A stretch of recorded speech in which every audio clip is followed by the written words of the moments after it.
Hi, I'm Greg Scott, and this is part 2 of 4 of how to build a VPN in 4 easy steps without spending a penny. This is step 2 of 4.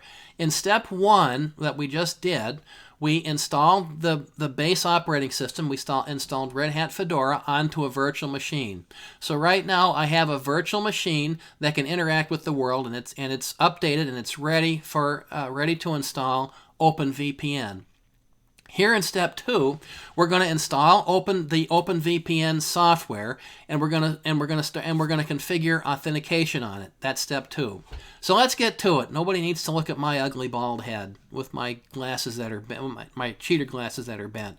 Let's go here and let's go here, and let's minimize that. By the way, my terminal window, I made that a little bit bigger. I learned from earlier. Hopefully that's easier to read than before.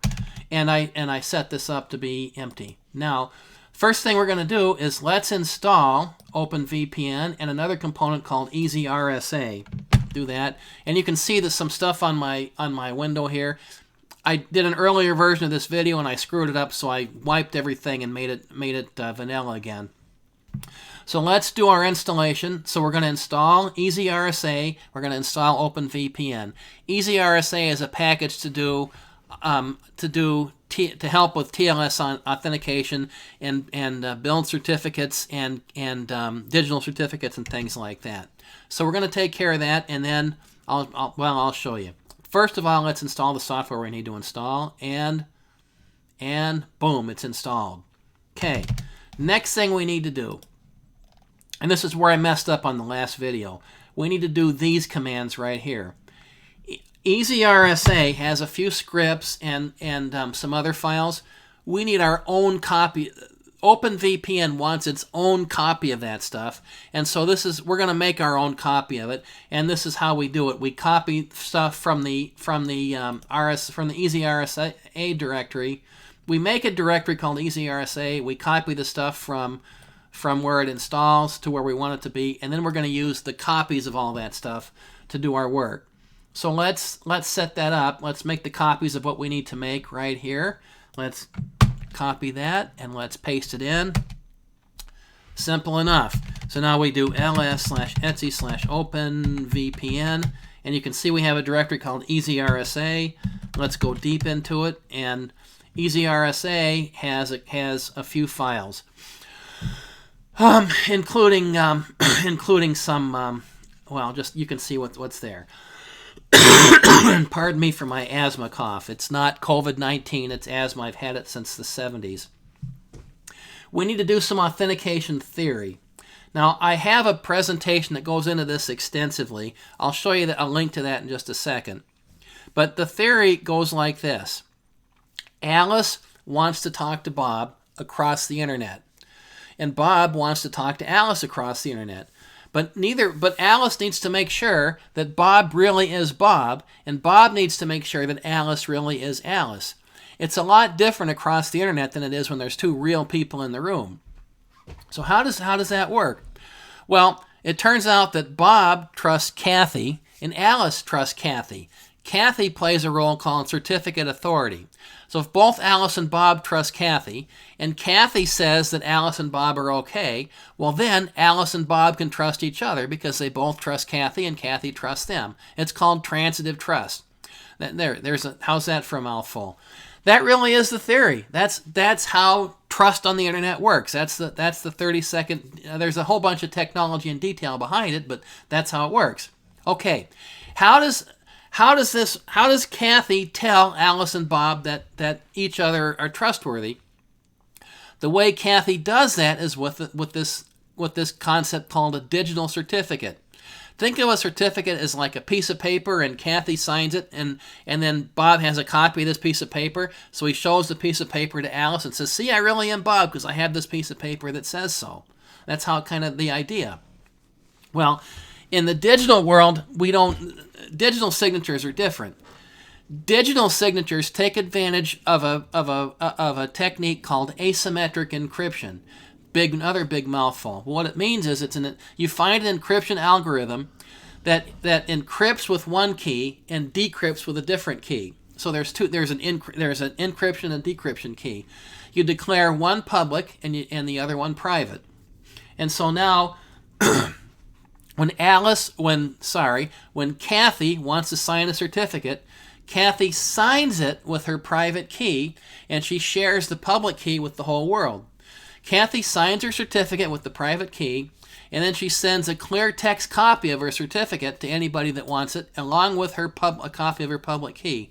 Then she sends the encrypted flavor of her digital certificate, to people. Anybody that decrypts the certificate and the decryption, when they decrypt it and it matches the clear text, well, then you know it's a good copy of it. So if Bob has a copy of the encrypted flavor of Alice's certificate and a clear text copy of it, Bob sends that stuff to Alice. Alice decrypts it with the public key. They match. Bob is good. Same thing with Bob. Alice has a copy of her certificate from Kathy. She sends that stuff to Bob. Bob decrypts it with the public key. It matches. Now Alice is good. That's how it works in a nutshell. Let me show you this presentation that goes into it in more detail. Here's a link to it right here. Well, right there. There's a link to it. You can navigate to it on my website. You go to resources and go to many seminars and go to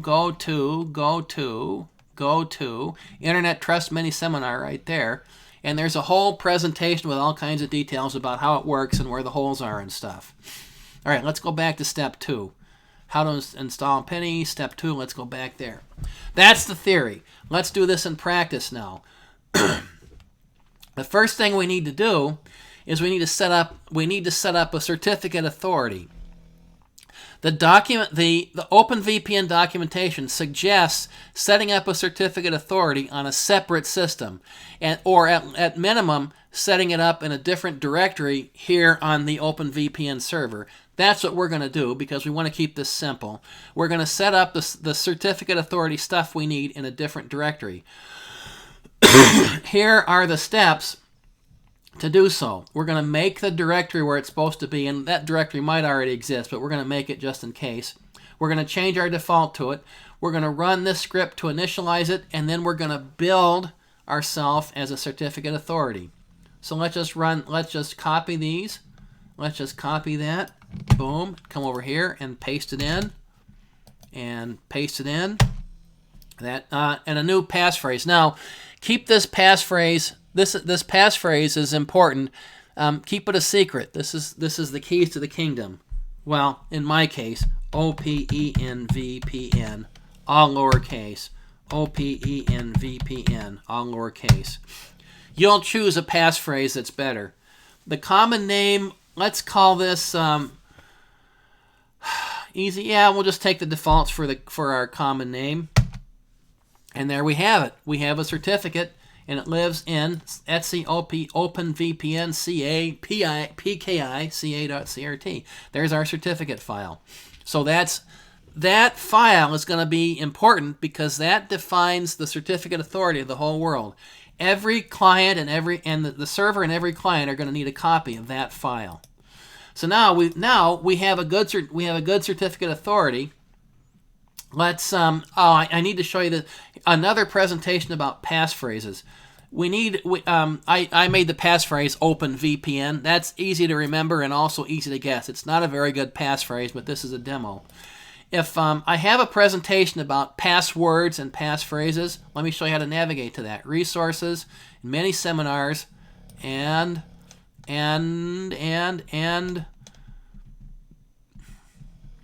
there it is. Passwords must die, long live passphrases. And so there's a whole presentation about that. Let's go back to our step 2 here. So now we've set up our CA. We set up our certificate authority. Now let's set up what we need to set up for the server. And now remember, this is going to require some editing. So what we're going to do is we're going to change default to there, and we're going to init PKI. So we're going to do that, and we're going to do that for our server stuff. So let's paste those in. Oops. Try that again. Let's grab that, copy, go over here and paste. That's better. Okay, that's done. Now, let's What's our host name? Host name CTL. It is OVPN demo. Remember from step 1? So we're going to do this. We're going to do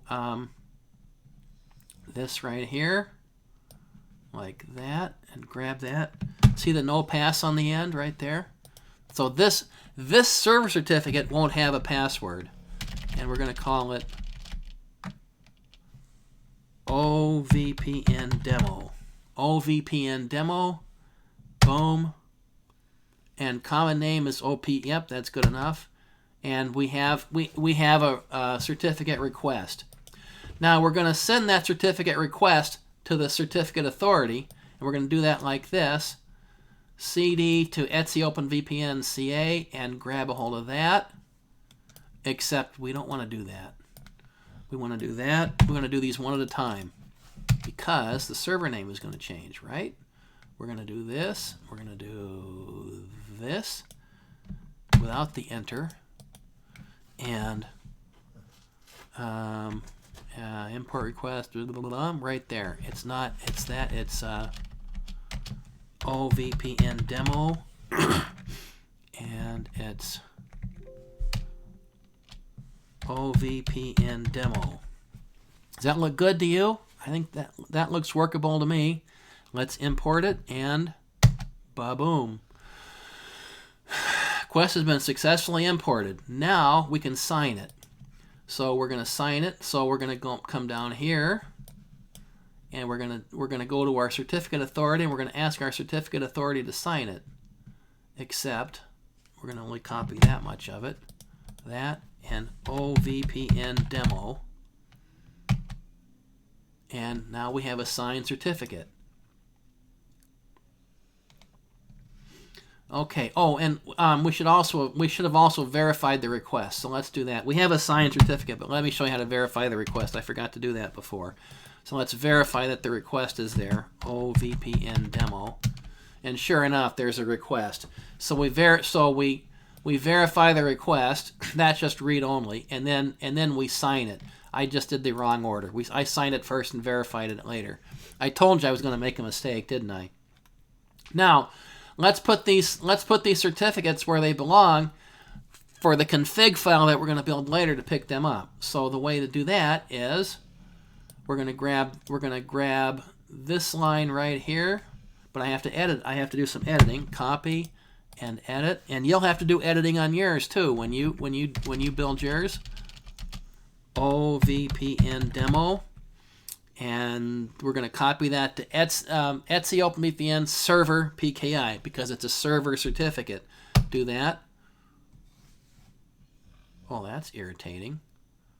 Okay. Well, why not ls/, what do we got here? Did I spell that wrong? Let's see what we got here. Let's see what we got here. What? All right, let's see what happened here. Let's show request. All right, let's see what I do. FCO means yeah.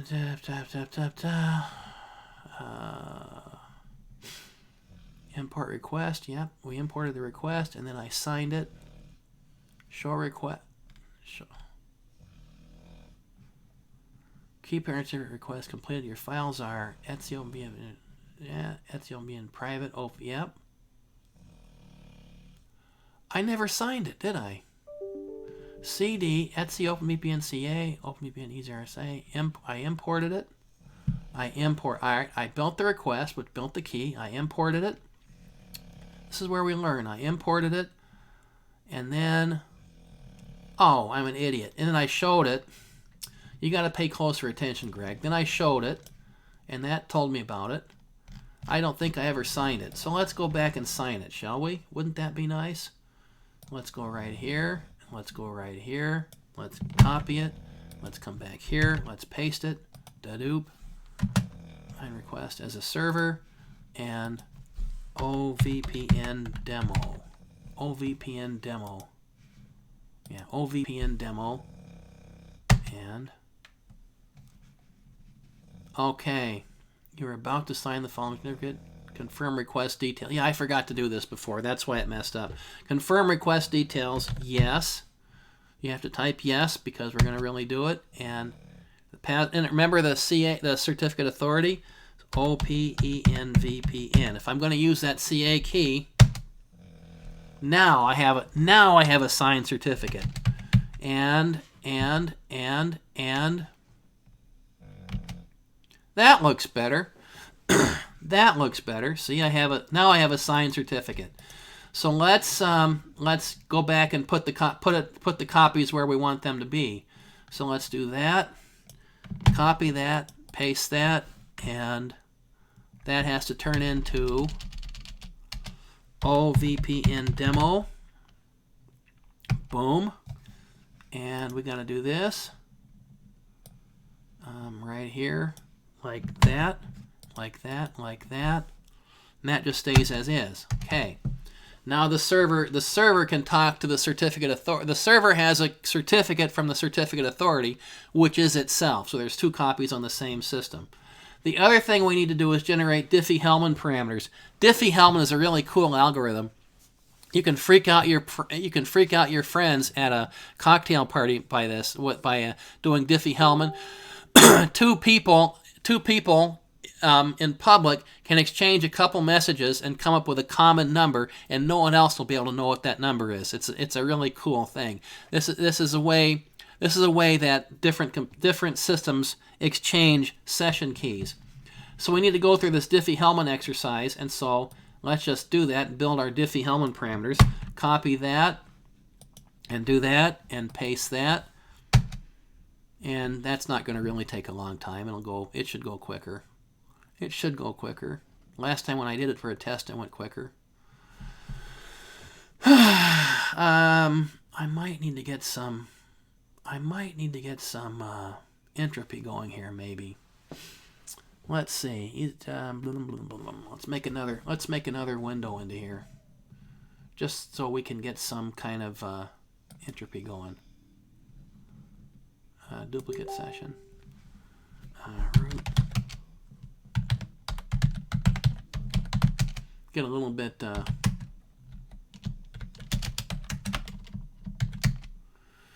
Get some other activity going on that system, so that we can generate those DiffieHellman parameters accordingly. Oh, maybe. Why is that taking so long? I don't know why. Well, while that's grinding away, let's make sure that we don't do something else stupid. Oh, I need to set up some PKA for clients, and then we're done. Ha! We're done. All right, groovy. The final step is to get ready for clients, and so let's set up our public key infrastructure for our clients. Do that, and do that, and do that, do that, and there. That's it. That's it. That's where'd my window go? That's that, and that's that. That's step 2 in a nutshell. A little bit of not being smooth there. The key for step 2 is just follow the cookbook and keep your file name straight. I've got it all laid out there for you. Thanks for putting up with me, and we'll be back in a minute and a little bit with step 3.